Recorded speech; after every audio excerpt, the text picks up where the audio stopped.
La grandeur d'un club passe par la richesse de son histoire, par ses trophées, mais d'abord par ses légendes.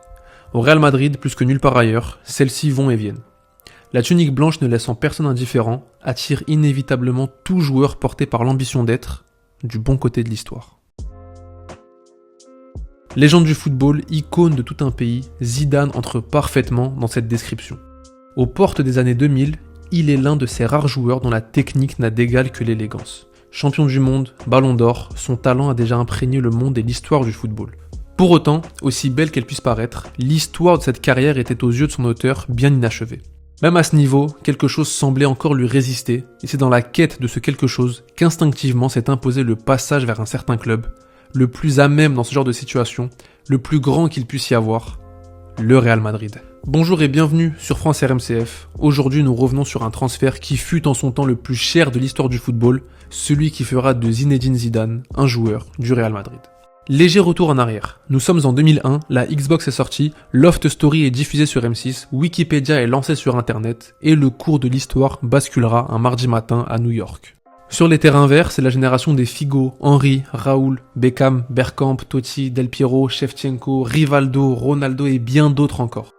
Du beau monde, des noms pêle-mêle qui, même sans les avoir vus à l'œuvre, résonnent dans l'esprit de tout amateur. Une époque encore marquée par la primauté d'un championnat, la Serie A, et évidemment pas celle que vous connaissez, mais celle portée par l'ambition de quelques hommes d'affaires qui, pour le moins qu'on puisse dire, avaient un certain goût pour les belles choses.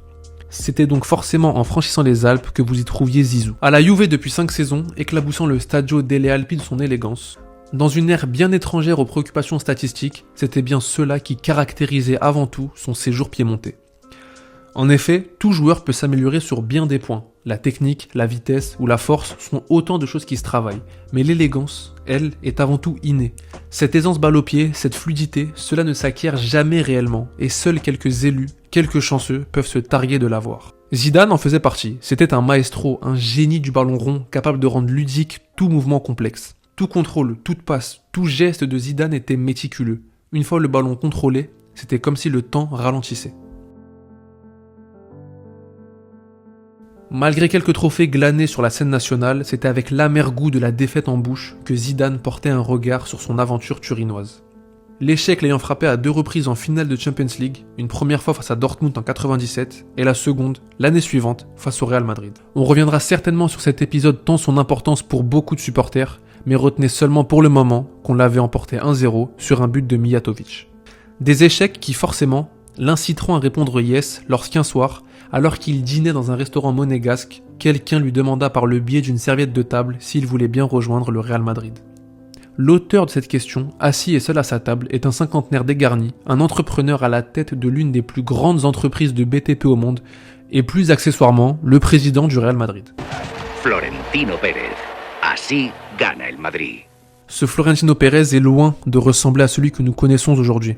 Loin d'être le vieux papy gâteux qui rate Mbappé et qui se plaint à qui veut l'entendre des clubs états. Non, le Pérez des années 2000, il se fait élire à la tête du club devant un président sortant qui, quelques semaines avant les élections, venait de remporter une Ligue des Champions. C'était le méchant du film, le génie du mal, celui qui à dessein et pour servir ses propres intérêts bouleversa à jamais l'économie du football.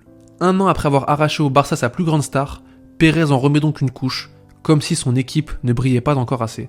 Le 9 juillet 2001, dans une salle de basket aménagée en auditorium, Zidane est présenté comme un nouveau joueur du Real Madrid. Fier d'avoir signé pour le Real de Madrid et j'espère que au moins pour ces 4 prochaines années, faire aussi bien que j'ai fait à la Juve, sinon mieux. Une fois cela fait, subsiste l'interrogation de l'intégration, du temps d'adaptation dont aura besoin le joueur pour pleinement prendre ses marques. Cela peut être instantané, mais cela peut aussi prendre un peu plus de temps. Mais ce qui est troublant avec ce paramètre, c'est que chaque joueur y réagit d'une façon différente, tant il dépend de 1001 facteurs. La culture, la langue, la pression, l'éloignement, le vestiaire, l'acclimatation, les médias, la situation familiale et bien sûr, le jeu propre à un championnat qui diffère d'un pays à l'autre. Autant de données susceptibles de perturber le quotidien d'un footballeur, et ce, peu importe son niveau. Au Real Madrid, c'est souvent la pression, corollaire du prestige, qui fait peser sur les épaules de ses joueurs de bien trop grandes attentes. Marche ou crève. La plupart, pour subsister, se fabriquent une carapace, celle d'un ego surdimensionné. Ils se persuadent d'être les meilleurs pour ne jamais faire entrer le doute dans leur esprit. Un réflexe naturel, voire nécessaire, mais qui s'avère rapidement compliqué dès lors qu'une équipe entend faire réunir les meilleurs en son sein. Ils ont tous leur propre ego et l'effacer, c'est renier une partie de leur identité, de ce qui leur a justement permis d'être les meilleurs. Dès que j'ai terminé ma conférence de presse, j'arrive dans le vestiaire, donc j'arrive en premier, je m'assois, et à chaque fois qu'il y avait un joueur qui venait, il me déplaçait parce qu'il me disait « ouais, ça c'est ma place ». Ah, je me disais ah, « désolé, là c'est bon, je sais pas, ouais, vas-y, assis-toi là ». Et l'autre il arrivait ensuite « ah c'est ma place », peut-être 20 comme ça. C'est tout juste si quelqu'un lui prête une tenue pour s'entraîner la première fois. Imaginez aujourd'hui Neymar qui arriverait au PSG et dans lequel il n'y aurait pas ses habits. Mais là, c'était les loups parmi les loups. Qu'en est-il de Zizou ? Eh bien, aussi étrange que cela puisse paraître, il ne semble pas faire partie de ce genre de joueur. Un ancien coéquipier témoigne. Il est entré timidement et respectueusement dans le vestiaire, presque sans faire de bruit. Cela m'a choqué, tant cette légende vivante du football paraissait humble, tant la personne irradiée de normalité et de simplicité. Zizou voulait être un des nôtres, rien d'autre. Il ne jouait pas les stars, c'est comme si son ego n'existait pas. Là où c'est l'ego qui pousse beaucoup de joueurs à rester meilleurs, c'est au contraire cette absence d'ego qui permet à Zidane d'atteindre et de maintenir un niveau si élevé.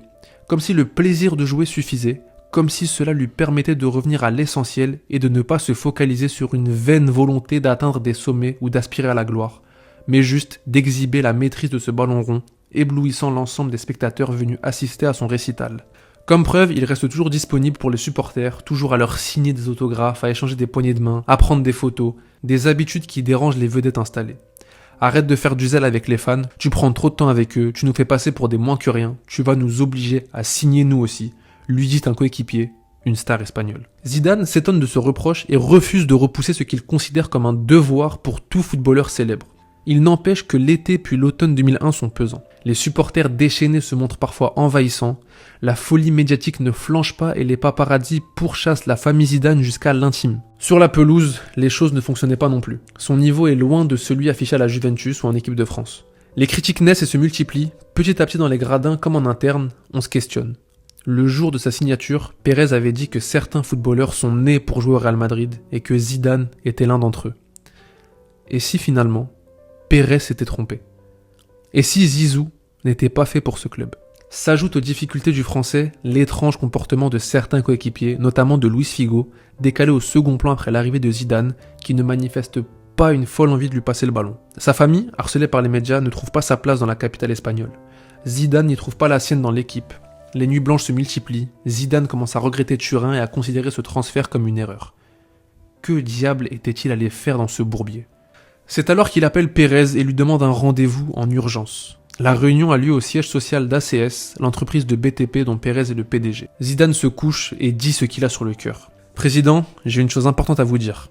J'ai décidé d'arrêter le football, de mettre définitivement un terme à ma carrière. Je n'en peux plus. Je suis désolé. » Mais Florentino Pérez n'est pas si facile à émouvoir. Il est un immense entrepreneur industriel qui sait traverser et gérer les crises. Malgré le ton inquiétant des mots qu'il entend, il sait qu'il a affaire à un homme éperdu qui doit pour la première fois de sa vie faire face à la médiocrité. Ainsi, il tente de garder son calme et tempère. Zizou, nous venons de dépenser 75 millions d'euros pour racheter ton contrat à la Juventus. Là, ça va devenir compliqué. Ne panique pas, les choses vont s'arranger. Laisse-moi faire. Florentino Pérez prend alors le problème à bras-le-corps, il convoque Raúl et Figo, les deux membres avec lesquels Zidane doit absolument s'entendre de par leur position sur le terrain. Conscient que les footballeurs sont des êtres extrêmement sensibles et égocentriques, il aligne leur salaire sur celui du français. 6 millions d'euros nets annuels pour chacun. En échange, il leur demande de prendre soin de sa recrue, de l'inviter à dîner, de lui faire découvrir la capitale, bref, de l'aider à s'intégrer à cet univers madrilène. Les deux s'exécutent avec finalement une certaine gentillesse, prenant cet ordre présidentiel comme une mission qui les valorise. De son côté, Vicente Del Bosque, entraîneur de l'époque, cherche une solution tactique pour intégrer Zidane. Il invente un système de jeu dans lequel il le place dans une position de quasi-milieu gauche peu commune pour lui et pas vraiment adaptée à son génie. Mais qu'importe, Zizou mettra toute sa bonne volonté, tout son talent et toute son abnégation pour que les choses prennent enfin une forme décente. En résulte une complicité naissante avec Roberto Carlos, son compagnon sur le flanc gauche, et avec son compatriote Claude Makelele, que l'on surnomme avec humour le Robin des Bois à l'envers, parce qu'en tant que milieu récupérateur du Real, il vole le ballon aux pauvres pour le donner aux riches. Peu à peu, Zidane reprend alors quelques couleurs. Il va de mieux en mieux, et cet éveil fera particulièrement date un 5 janvier 2002. En cette veille de l'épiphanie, le Real Madrid reçoit le Deportivo La Corogne, leader au classement. L'ambiance dans les travées est chaleureuse et festive, car en Espagne ce n'est pas le Père Noël qui apporte les cadeaux, mais conformément à la tradition chrétienne, cette tâche incombe aux rois mages, à Melchior, Gaspard et Balthazar. Le Bernabéu est alors assailli par les familles et donc par les yeux pétillants des enfants. À la 9e minute de jeu, d'une passe de Figo, Zidane reçoit la balle à l'entrée de la surface. Rateau à droite, à gauche, évitant ou plutôt effaçant 2 adversaires avant d'achever son œuvre d'une frappe croisée de son mauvais pied. Et voilà que Zidane émerveille le Bernabéu de sa classe et retrouve alors la symphonie de ses grandes heures.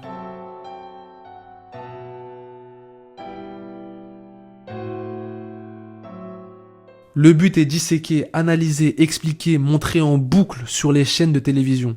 Il inspire même la création d'une appellation, car juste après ce but d'exception, le quotidien AS titre sa une de ces mots « Voici le Real Madrid de la galaxie Zidane ». Oui, c'est bien Zidane qui, en ce soir festif, fut la muse d'un rédacteur qui, inspiré et émerveillé par ce geste, inventa le terme de « galactique ».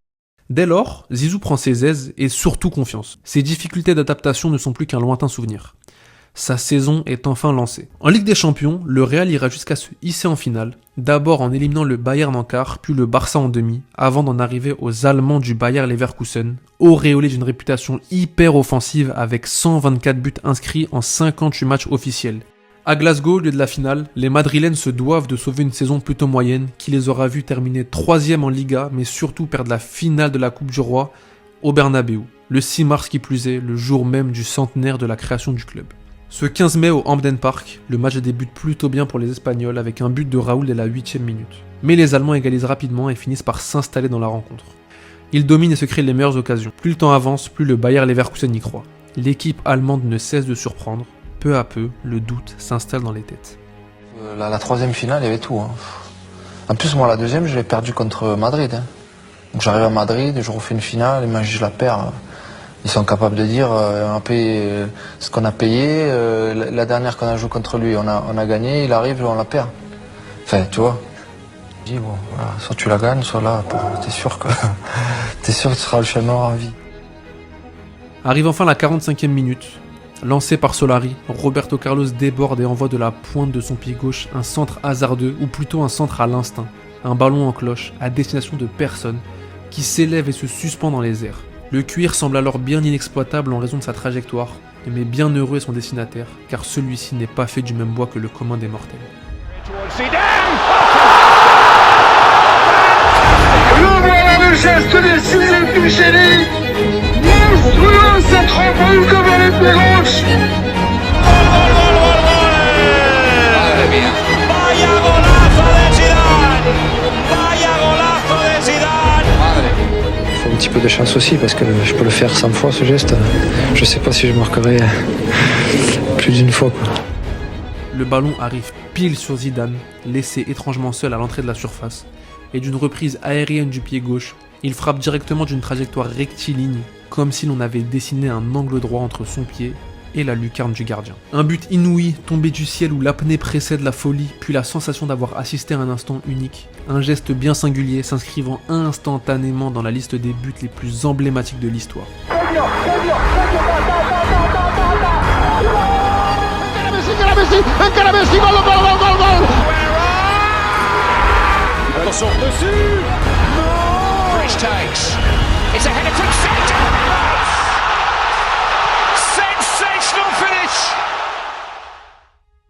Cela fait donc 2-1. Plus aucun but ne sera marqué ensuite. Le Real Madrid remporte sa 9e Ligue des Champions et celle-ci porte évidemment la marque de son numéro 5.